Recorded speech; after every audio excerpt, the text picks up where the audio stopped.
Okay, so it is the 9th of March 2025. I'm out at Lady Bower. Been here a few times, but this time I'm on the road, on the pavement at the moment. I say Lady Bower, I think it's Derwent Dam. I'm cycling along at the moment, but I'm heading towards the Lady Bower Reservoir. Tried to get going early. It's 20 past 8. Forecast a really nice day. There's literally no parking space. I thought there'd be loads at this time. Hell no.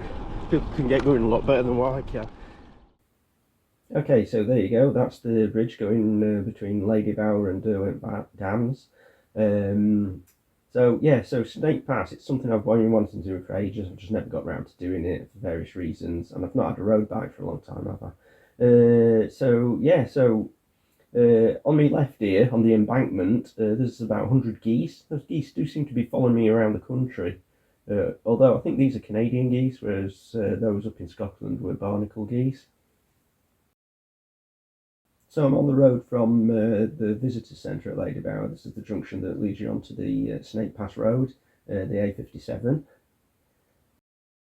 So like I said in the intro, there's literally no parking space. I thought there'd be loads in early morning like this, but guess not. I am going to be doing a voiceover on certain bits of this. So normally I just ramble on about stuff while I'm cycling, but it's not picking my voice up because of all the extra noise from the road, the cars, and the bloody freewheel on this bike is so noisy. So this is a landslide. It has been here absolutely years. Why they don't fix it, I don't know. But I think it happened during COVID, and so 5 years, and just won't fix it. I mean, surely all they need to do is a bit of concrete, put a bit of concrete down, some rebar to reinforce it. Oh, maybe I'm just ignorant about how roads work. Who knows? But it's a pain in the arse when you're driving up here.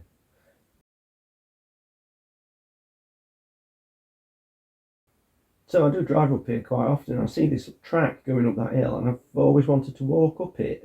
Never got round to it.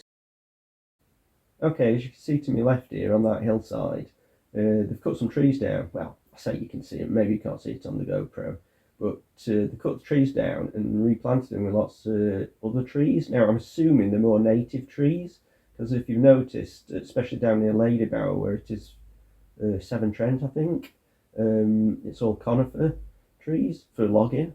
So I'm assuming they've been cutting these trees down to replant them with more deciduous trees and native trees. There is a sign here telling you, but if I stop, I can never get going again. So I tend not to know the names of things, but I have just seen a sign telling me that this is the Snake Pass Woodland, a little enchanted forest. Do like a good enchanted forest. So like I've been saying, down at Lady Bower, it's all owned by Severn Trent, the water company. So it's all commercial woodland, it's all conifers, and I believe the logging around the reservoirs. But as you come out of Lady Bower, it is owned by, well, it's Forestry England and the National Trust, I think. I think there's some National Trust up here. But Forestry England, I believe, is a commercial organisation to manage the commercial woodlands in Britain, or England, obviously. Okay, so you see that fence all obliterated. You can almost guarantee you'll find a car ditched down this embankment here. It is a fast road, fast, busy road, and it is the main road to Manchester. Over the years, I've come up here quite often. I did do a bit of work for the National Trust, a bit of work I made to do it by the job centre. I actually really liked it, to be honest with you. Probably couldn't do it now, I'm too old, but we used to drive up here, and you could guarantee you'd see one car at least once a month. There'd be a new car down embankment before they come and drag them out. So drive carefully, eh? Although having said that, during this ride I didn't see one, so they probably would have all been pulled out. I don't know. So it looks as if we're coming out of the woods now, and as you can see on the left hand side on that hillside, all the newly planted trees. Interesting to see. Okay, so I thought this were another landslip, but I'll just get inside so cars can get past me. I can't see any reason why I shouldn't. But yeah, I thought there were landslips here, but cycled all along the way of this, there's literally nothing, no reason whatsoever for the traffic lights to be there. So why they're there, do not know. Okay, we're almost to the top. This is the Snake Pass proper. Um, you can see planes coming out of the Manchester airport, which is interesting to see because they're really low down. So at the top here, there are parking spaces and a bus stop. I didn't realise. I think the Pennine Trail intersects here as well, so it's a good place to like start and stop a walk or a ride or whatever if you want to get the bus back. There is Blinklow Moor to me right, I believe, a few kilometres to me right.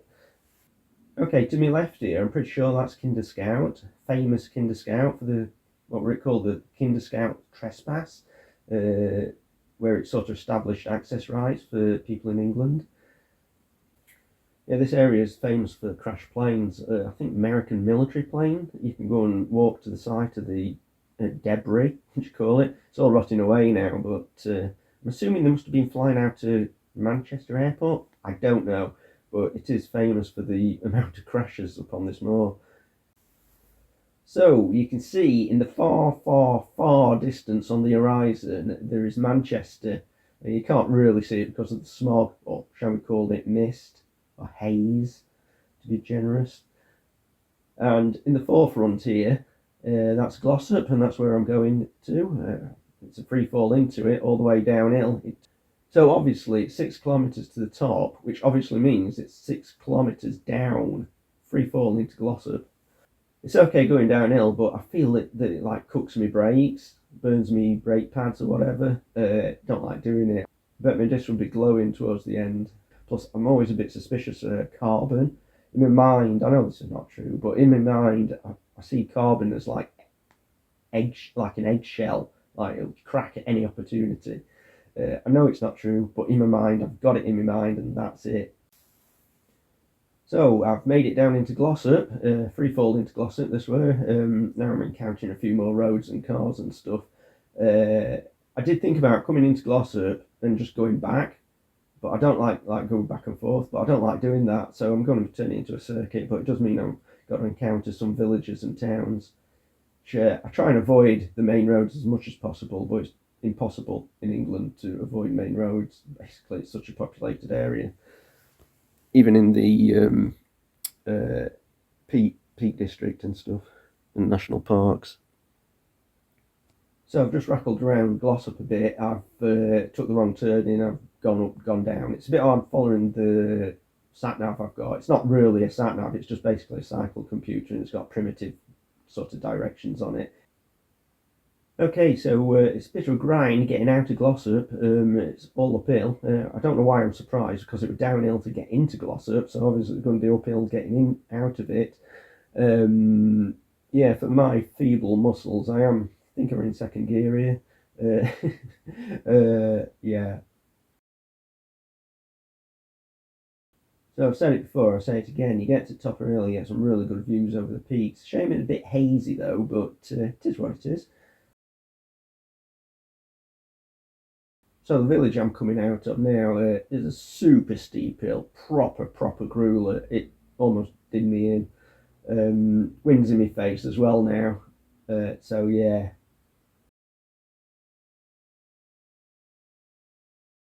So I kind of wondered why it took me through that little village, but I forget I planned the route so it takes me away from the main roads.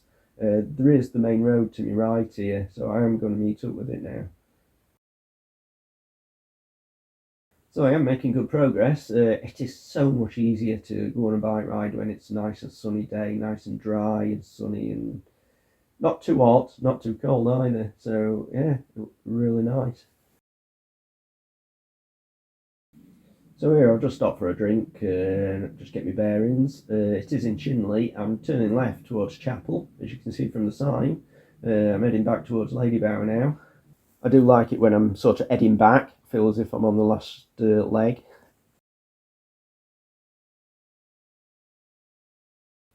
So I just missed my turning, but I thought I'd turn off here just to show you the viaduct, take a photo. Yeah, it looks good, doesn't it?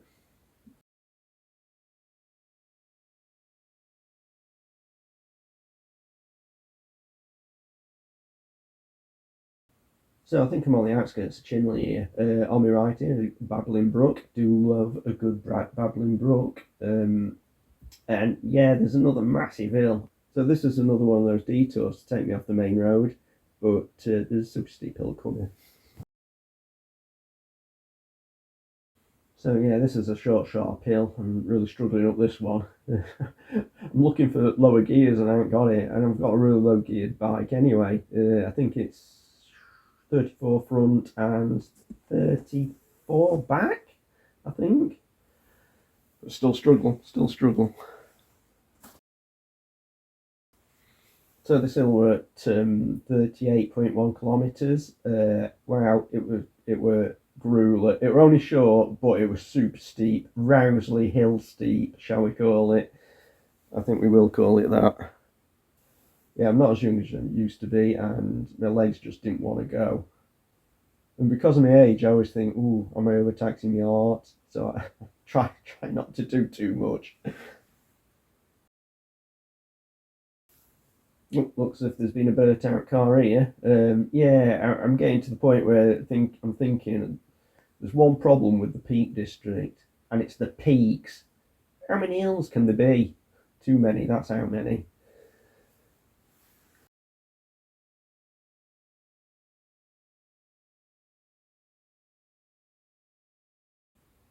Okay, I'm cycling into Headwind now, which is making me think this is probably why it were a bit easy going up Snake Pass. It were all uphill, but maybe I had a tailwind and didn't realise.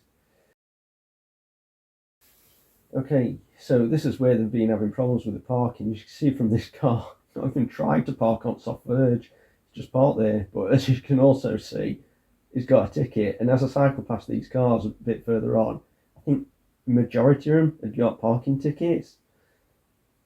I don't know whether there is a parking area, but I don't know whether they just thought bugger it, it's worth a £60 fine.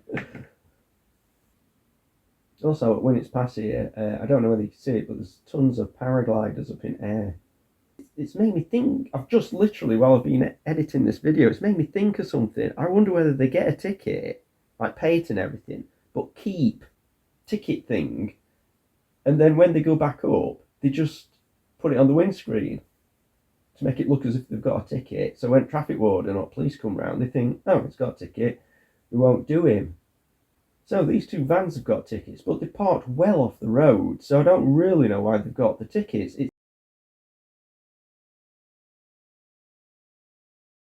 So yeah, so this is Winnet Pass. You can see Lucille in the distance there.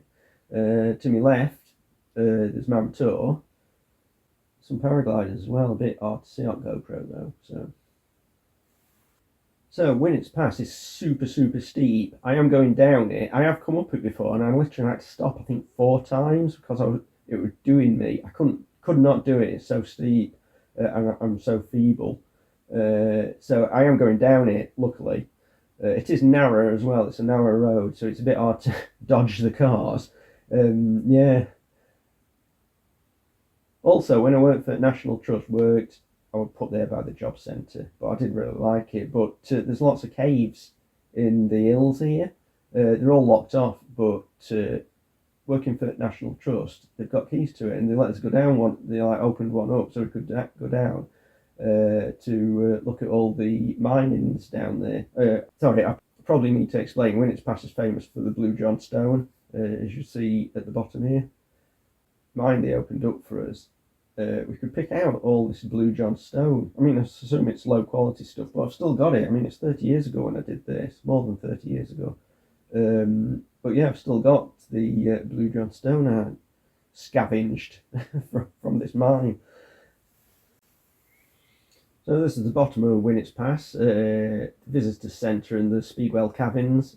I think they take you on trips into the hillside there where they've mined all Blue John. So this is Castleton. You can see how busy it is. God, my idea of a nightmare.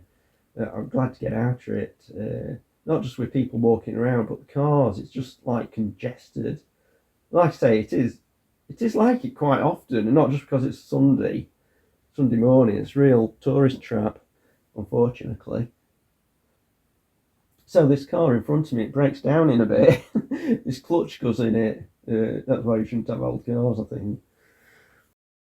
So I've just been through Hope, turned left. My local computer was saying right, turn right, turn right, turn right, even though I could see it was left. So that was strange. All right, so there's the train. Look, there is good train links to some of these villages: Athersidge, Hope. I don't know whether there's a train station at Castleton, but there is one at Hope, one at Athersidge, and I think it goes through the mountain, through the hills, in a tunnel. I think, not 100% sure, to Chinley. Once again, I work it, so I try and go down quieter lanes. So the Peak District is busy. It's sort of sandwiched between a lot of cities like Derby, Sheffield, Manchester, etc. So it is a busy sort of area, especially on Sunday morning, especially when it's nice. So yeah, it's nice to find a quieter road. It is nice to have 30-seat tyres. Makes it a bit more cushy, especially on these more bumpier roads. Yeah, so that's the downside of these more back roads. They're narrower, and as you can see, it's a struggle to get past. If you're on a mountain bike with its wide handlebars, I would have had a problem here. So, yeah, that's one downside for the quieter back roads. Hey, just had a mechanical. My front neck got all bent. Must not be tightened up enough. Although, so I don't really use this bike too often, so it's not really been tested out too much. Not good for it. I've actually just physically forced push it round. So as you can see on my right there, it's Bamford Edge. I've done a walk along there. You get some really good views over the valley and over Lady Bower, and looking towards Win Hill. So yeah, really nice. Okay, this is a super steep hill up to Yorkshire Bridge or Bamford. I'm not 100% sure which one it is, but out of my whole ride, despite there being busy roads and everything, this is the only issue. This is the only car I've took issue with. The guy never slowed up. He's literally inches from me, inches from the other cars at side of him. And the point is, he didn't slow up. And you'll see in a bit, there's other cars coming past me a bit further up. They're going much, you can't tell on the GoPro, but they're going much slower. So there we go, we're back at Lady Bower now. You can see the bridge in the distance there. Yeah. So the GoPro's on my chest. I'm trying to hold onto it to point at where I'm like talking about. And I fell off the bike before. I pointed it, hit the curb and gone flying. That were actually up at Lady Bower on my mountain bike. That were embarrassing because there were about 100 people that watched me do it. So yeah. So yeah, look at this cyclist in front of me. I don't know why he's got that lean on. It's sort of leaning to his right. It's a bit odd. But anyway, so this has been my Snake Pass ride. It's been a beautiful sunny Sunday morning. I'm back where I am. I'm just going to be turning right here back towards the visitor centre. Where I parked, and yes, I finally got to do my Snake Pass. The first Snake Pass ride I've done.